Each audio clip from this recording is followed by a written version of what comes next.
Hello guys, welcome back to my channel. അപ്പോൾ ഇതൊരു next ഒരു മിനി സ്റ്റഡി വ്ളോഗാണ്. ഇത് ഫിസിക്സിൻ്റെ എക്സാം കഴിഞ്ഞിട്ട് ഷൂട്ട് ചെയ്ത മിനി വ്ളോഗാണ്. ഫിസിക്സിൻ്റെ എക്സാമിന് പഠിക്കണമെന്ന് ഷൂട്ട് ചെയ്യാൻ പറ്റിയില്ല, കാര്യം ഒരു ദിവസം ഗ്യാപ്പേ ഉള്ളായിരുന്നു. ഇതായിരുന്നു ഫിസിക്സിൻ്റെ ക്വസ്റ്റ്യൻ പേപ്പർ. അത്യാവശ്യം കുഴപ്പമില്ലായിരുന്നു, എന്നാലും MCQ ഒക്കെ കുറച്ച് ടഫായിരുന്നു. CBSE ബോർഡ്സിനും ഫിസിക്സിൻ്റെ എക്സാമാണ് ടഫായിട്ട് വരുന്നത്.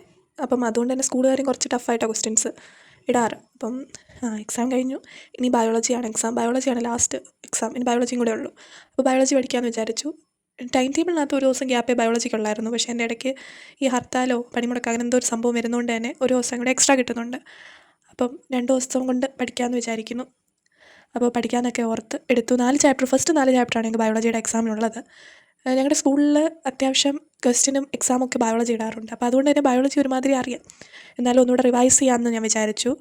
ഇപ്പം റിവൈസ് ചെയ്യാമെന്ന് വെച്ച് കഴിഞ്ഞാൽ ഇപ്പോൾ ബയോളജിയുടെ നമ്മളൊരു 1 ഷോട്ട് ലെക്ചറൊക്കെ കാണും. ഒരു 2-3 മണിക്കൂർ, ഒരു വലിയ ചാപ്റ്ററാണ് ബയോളജിയുടെ. നമുക്ക് +2-ലുള്ള ഓൾമോസ്റ്റ് എല്ലാ ചാപ്റ്ററും ഒരു 2 hours എങ്കിലും ലെക്ചർ കാണും. അപ്പോൾ നമ്മൾ അത്രയും കണ്ട് സമയം പോകും. നമ്മൾ ഓൾറെഡി പഠിച്ച ചാപ്റ്റർ ആണെങ്കിൽ നമ്മൾ ആദ്യമായിട്ട് പഠിക്കുകയാണെങ്കിൽ കാണുന്നതിൽ കുഴപ്പമില്ല. നമ്മൾ പക്ഷേ ഒരു റിവൈസ് ചെയ്യാൻ വേണ്ടി അത്രയും ലെങ്തി വീഡിയോ കാണുന്നതിൽ നല്ലത് നമ്മുടെ കയ്യിലൊരു നോട്ട്, ഒന്നെങ്കിൽ നമ്മൾ ഹാൻഡ് റിട്ടൺ നോട്ട് എഴുതണം. അപ്പോൾ ഇപ്പോൾ നമ്മുടെ കയ്യിൽ ഇപ്പോഴും നമ്മളെല്ലാം ഹാൻഡ് റിട്ടൺ ആയിട്ട് എഴുതണമെന്നില്ല. അപ്പോൾ നമുക്ക് പെട്ടെന്ന് ഒരു റിവൈസ് ചെയ്യണ ഒരു എക്സാം വരുവാണെങ്കിൽ നമുക്ക് ഹെൽപ്ഫുൾ ആയിട്ടുള്ള ഒരെണ്ണമാണ് 12th ഹാക്കേഴ്സിൻ്റെ നോട്ട്സ്. ലൈക്ക് 12th ഹാക്കേഴ്സ് അവരാണെങ്കിൽ അവരുടെ 1 ഷോട്ടിൻ്റെ അടിയിൽ ഡിസ്ക്രിപ്ഷനിൽ അവരുടെ നോട്ട്സ് അവർ പ്രൊവൈഡ് ചെയ്യുന്നുണ്ട്. അങ്ങനെ കുറേ യൂട്യൂബ് ചാനൽസ് പ്രൊവൈഡ് ചെയ്യുന്നുണ്ട്. ഞാൻ യൂഷ്വലി 12th ഹാക്കേഴ്സിൻ്റെയാണ് എടുക്കാറ്. അപ്പോൾ 12th ഹാക്കേഴ്സിൻ്റെ അവരുടെ ഡിസ്ക്രിപ്ഷനിൽ പിൻ ചെയ്തിട്ടുണ്ട്, ലിങ്ക് ഉണ്ട്. അത് വലിയ ഡ്രൈവ് വഴി നമുക്ക് ഡൗൺലോഡ് ചെയ്തിട്ട് നമുക്ക് റിവൈസ് ചെയ്യാൻ പറ്റും. നല്ല നോട്ട്സാണ്. ടെക്സ്റ്റിലുള്ള എല്ലാ ഡയഗ്രാംസും അവർ ലേബൽ ചെയ്ത് നല്ലപോലെ എക്സ്പ്ലെയിൻ ചെയ്ത് ആണ് നോട്ട്സിനകത്ത് പ്രൊവൈഡ് ചെയ്തേക്കുന്നത്. അതിൻ്റെ ഇടയ്ക്കിടയ്ക്ക് നിങ്ങൾക്ക് കാണാം, ഇതിൻ്റെ ഇടയ്ക്കിടയ്ക്ക് ക്വസ്റ്റ്യൻസും അവർ അറ്റാച്ച് ചെയ്തിട്ടുണ്ട്. അതുകൊണ്ട് തന്നെ നമുക്ക് ഭയങ്കര ഹെൽപ്ഫുള്ളാണ്. ലൈക്ക് ഫുൾ ചാപ്റ്ററിൽ നമുക്ക് അതിൽ നിന്ന് ഇങ്ങനത്തെ ക്വസ്റ്റ്യൻസ് ചോദിക്കും, അല്ലെങ്കിൽ അതിനകത്ത് ഡയഗ്രാംസ് നല്ലപോലെ അണ്ടർസ്റ്റാൻഡ് ചെയ്യാൻ വേണ്ടിയൊക്കെ നമുക്ക് നല്ല ഹെൽപ്ഫുള്ളാണ്. പിന്നെ ഇങ്ങനെ കളർഫുള്ളായിട്ട് നോട്ട്സ് കിട്ടുമ്പോൾ നമുക്ക് പഠിക്കാൻ ഒരു ഇൻട്രസ്റ്റ് ആണ്. നമുക്ക് ടെക്സ്റ്റ് ബുക്ക് വായിക്കാൻ ഇഷ്ടമല്ലാത്തവർക്ക് ഇതിനകത്ത് ടെക്സ്റ്റ് ബുക്കിലെ എല്ലാ കാര്യങ്ങളും, ഓൾമോസ്റ്റ് എല്ലാം ടെക്സ്റ്റ് ബുക്കിലുള്ളത് ഇതിനകത്ത് ഇവർ പ്രൊവൈഡ് ചെയ്യുന്നുണ്ട്. നിങ്ങൾക്ക് കാണുമ്പോൾ മനസ്സിലാവും. ഞാൻ ഇങ്ങനെ നോക്കുമ്പോൾ എല്ലാ ഡയഗ്രാംസ് നല്ല കളർഫുള്ളായിട്ടുള്ള ഡയഗ്രാംസാണ്. അപ്പം അങ്ങനെ പഠിച്ചു കഴിഞ്ഞാൽ കുറച്ചുകൂടെ നമുക്ക് നല്ലപോലെ മനസ്സിലാവും. എനിക്ക് ബയോളജി പഠിക്കാനൊക്കെ ഇഷ്ടമാണ്, പക്ഷേ ഡയഗ്രാംസാണ് പറ്റാത്തത്. എനിക്ക് ഡയഗ്രാംസ് വരയ്ക്കാൻ ഇഷ്ടമേ അല്ല. അത് ഏത് സബ്ജക്റ്റ് ആയാലും ഡയഗ്രാം ഇങ്ങനെ വരയ്ക്കുന്ന സംഭവമൊന്നും എനിക്ക് വലിയ താല്പര്യമില്ല. കാര്യം ഞാൻ വരച്ച് കഴിഞ്ഞാൽ എങ്ങനെയെങ്കിലും വേറെ എന്തെങ്കിലും ആയിപ്പോവും. അപ്പോൾ അതുകൊണ്ട് തന്നെ എനിക്ക് ഡയഗ്രാംസ് ഒക്കെ ഒന്നും ഇഷ്ടമല്ല. പിന്നെ ഞാനിങ്ങനെ പഠിക്കണമല്ലോ, ബയോളജിയിൽ ഡയഗ്രാംസ് ഭയങ്കര ഇമ്പോർട്ടൻ്റ് ആണ്. പക്ഷേ പണ്ടത്തേൻ്റെ കൂട്ടിപ്പോൾ ഡയഗ്രാംസ് വരയ്ക്കാൻ അങ്ങനെ ചോദിക്കാറില്ല. കൂടുതൽ ലേബിൾ ചെയ്യാനുള്ള ABC എന്ന് കൊടുത്തിട്ട് ആ പാർട്സ് ഏതൊക്കെയാണ് നമ്മൾ ഐഡൻറ്റിഫൈ ചെയ്യാനുള്ള ടൈപ്പാണ് കൂടുതലും ചോദിക്കാറ്. അപ്പോൾ നമ്മളെന്നാലും ആ ഫിഗറിനോട് കുറച്ചുകൂടെ ഫെമിലിയർ ആണെങ്കിൽ നമുക്കത് നമ്മുടെ ഇതായിട്ട് വരയ്ക്കാനും കൂടെ കുറച്ച് അറിയണം. അങ്ങനെ നോക്കാമെന്ന് വിചാരിക്കുന്നു.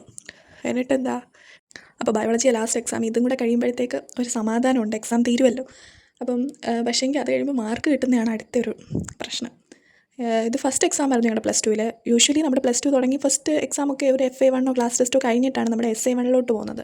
പക്ഷേങ്കിൽ ഇത്തവണ ആദ്യമേ SA1 ആയിരുന്നു. അതുകൊണ്ട് ഇത്തവണ എല്ലാം നേരത്തെയാണ്.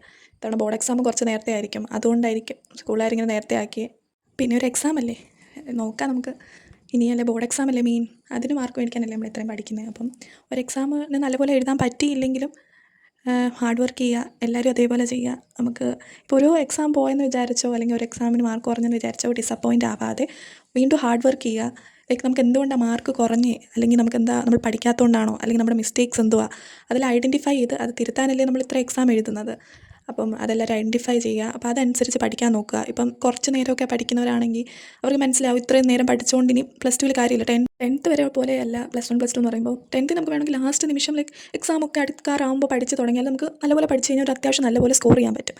പക്ഷേ ഈ +1 +2 വരുമ്പോൾ നമുക്ക് കുറേ ടോപ്പിക്സ് ഉണ്ട് പഠിക്കാൻ വേണ്ടി. ഇപ്പോൾ ബയോളജി എടുത്തവർക്ക് അറിയാം, ബയോളജിക്കാണെങ്കിൽ അതിപ്പോൾ നമുക്ക് ലാസ്റ്റ് നിമിഷമൊന്നും പഠിച്ചാലൊന്നും ഓർത്തിരിക്കത്തില്ല, അത്രയും ടേംസും സംഭവമൊക്കെ. അതേപോലെ മാത്സ് ഒക്കെ ആണെങ്കിൽ കുറേ പ്രാക്ടീസ് ചെയ്താലേ നമുക്ക് ബോർഡ് എക്സാമിന് നല്ലപോലെ മാർക്ക് സ്കോർ ചെയ്യാൻ പറ്റൂ. അതേപോലെ തന്നെ ഫിസിക്സ് ഒക്കെ ആണെങ്കിൽ ഇപ്പോൾ നല്ല ടഫായിട്ടാണ് ക്വസ്റ്റ്യൻസ് ചോദിക്കുന്നത്. അത് CBSE ബോർഡ് എക്സാമിൻ്റെ കാര്യം അറിയാം. ഫിസിക്സ് നല്ല ടഫായിട്ടാണ് ചോദിക്കുന്നത്. പിന്നെ കെമിസ്ട്രി കുറച്ച് ഈസി ആയിട്ടാണ് ഇപ്പോൾ 2-3 വർഷം കൊണ്ട് ചോദിക്കുന്ന ക്വസ്റ്റ്യൻസ്. എന്നാലും അതിനകത്ത് ഓർഗാനിക് കെമിസ്ട്രി ഒന്നും നമുക്ക് തലേ ദിവസം പഠിച്ച് കഴിഞ്ഞാലൊന്നും ഓർത്തിരിക്കാൻ പോകുന്നില്ല. കുറേ വട്ടം പഠിച്ചിട്ടാണ് ഓർഗാനിക്കൊക്കെ നമ്മൾ എഴുതി പഠിച്ചാലേ ഓർത്തിരിക്കത്തുള്ളൂ, അല്ലെങ്കിൽ മറന്നു പോകും. പിന്നെ നമ്മളിങ്ങനെ സ്റ്റിക്കി നോട്ട്സ് പോലെ എവിടെയെങ്കിലുമൊക്കെ ഒട്ടിച്ച് വെക്കാം നമ്മുടെ റൂമിൻ്റെ അവിടെയൊക്കെ. അപ്പോൾ നമ്മളിങ്ങനെ കണ്ട് കഴിയുമ്പോൾ നമ്മളത് പഠിക്കും. അങ്ങനെ ഇപ്പോൾ മാത്സിൻ്റെ ഫോർമുലാസ് ആയാലും നമ്മളിവിടെ എവിടെയെങ്കിലും ഫോർമുലാസ് ആയാലും മാത്സിൻ്റെ എവിടെയെങ്കിലും ഒട്ടിച്ച് വെക്കുക, അല്ലെങ്കിൽ ഫോർമുല ബുക്ക് എടുക്കുക. അതിനകത്ത് ഫോർമുലാസ് എല്ലാം നമ്മുടെ എല്ലാ ചാപ്റ്റർ വൈസ് ഫോർമുലാസ് എഴുതി വെക്കുക. അപ്പോൾ നമുക്ക് ഇപ്പോൾ ഒരു ക്വസ്റ്റ്യൻ എടുത്ത് നമ്മൾ ചെയ്യുന്ന സമയത്ത് നമുക്ക് വേണമെങ്കിൽ ആ ഫോർമുല ബുക്ക് എടുത്ത് നമുക്ക് നോക്കാൻ പറ്റും. സോ എല്ലാവരും ഹാർഡ് വർക്ക് ചെയ്യുക, നിങ്ങൾക്ക് ഉറപ്പായിട്ടും നിങ്ങളുടെ ഡ്രീം അച്ചീവ് ചെയ്യാൻ പറ്റും. എല്ലാവരും വീഡിയോ ലൈക്കും ഷെയറും കമൻറ്റും ഒക്കെ ഇടണം. പിന്നെ ഫ്രണ്ട്സിനൊക്കെ ഷെയർ ചെയ്യണം. So thank you for watching. Keep supporting.